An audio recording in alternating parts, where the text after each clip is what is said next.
তো আজকের ভিডিওটা কিন্তু খুবই ইম্পর্টেন্ট। তো আজকের ভিডিওটা আমরা জানবো যে অব্যয়পদ কাকে বলে, কত প্রকার ও কি কি, এবং অব্যয়পদ কি, অব্যয়পদ এর সংজ্ঞা দাও, বা অব্যয়পদ বলতে কি বোঝাবো, অব্যয়পদ সম্পর্কে আজকে জানবো। অব্যয়পদ সম্পর্কে তো আমাদের যত কিছু আছে সব কিছু আজকে আমরা জানবো। তো তোমরা জানো যে আমি সঠিক উত্তরগুলো দিই।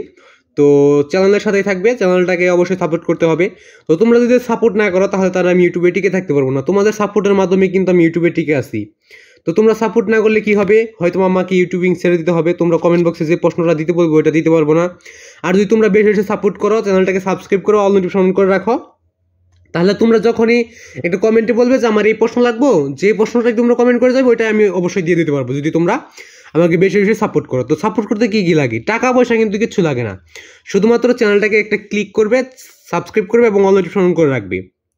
এটুকুই তোমাদের কাজ, তোমাদের কাছে আমার চাওয়া। তাই তোমরা চ্যানেলটাকে সাবস্ক্রাইব করবে এবং অল নোটিফিকেশন করে রাখবে, এবং তোমাদের জন্য যত প্রশ্নের দরকার হবে কমেন্ট বক্সে বলে যাবে। আমি কিন্তু কমেন্ট বক্সটা সবসময় খোলা রাখি, যেন তোমাদের সুবিধা এবং অসুবিধাগুলো আমি জানতে পারি। তো আমি আগে কিন্তু 4 মিনিটের ভিডিও করতাম, 4 মিনিট করে, এখন সেটা আমি 2 মিনিটে নিয়ে আসছি, কারণ এটা একটা সমস্যার কারণে আমাকে 4 মিনিটের করতে হয়েছে। তো এটা যারা ইউটিউবিং করে তো তারাই শুধু জানে, তারাই বুঝে।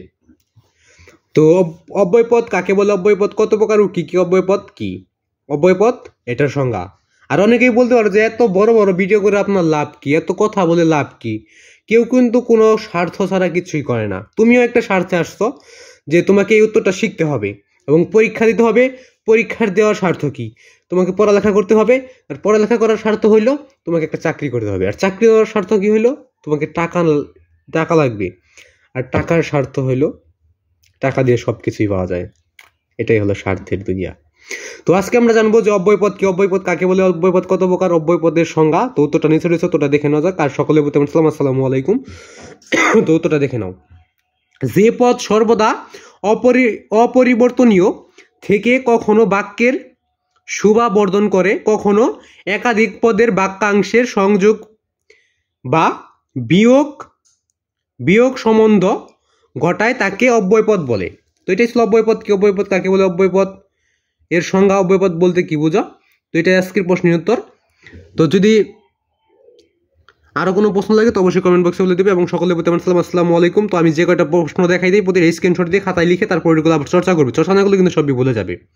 তো আজকে আমাকে এখানে বিদায় নিতে হচ্ছে, এবং সকলে ভালো থাকবে, সুস্থ থাকবে। তো উত্তরটা তোমরা এখান থেকে স্ক্রিনশট দিয়ে নিতে পারো, বা ভিডিওটা সামনে লিখে নিতে পারো। তো সকলে ভালো থাকবে, সুস্থ থাকবে, এই কামনা রেখে আজকে এখানে বিদায় নিচ্ছি। খুদা হাফেজ।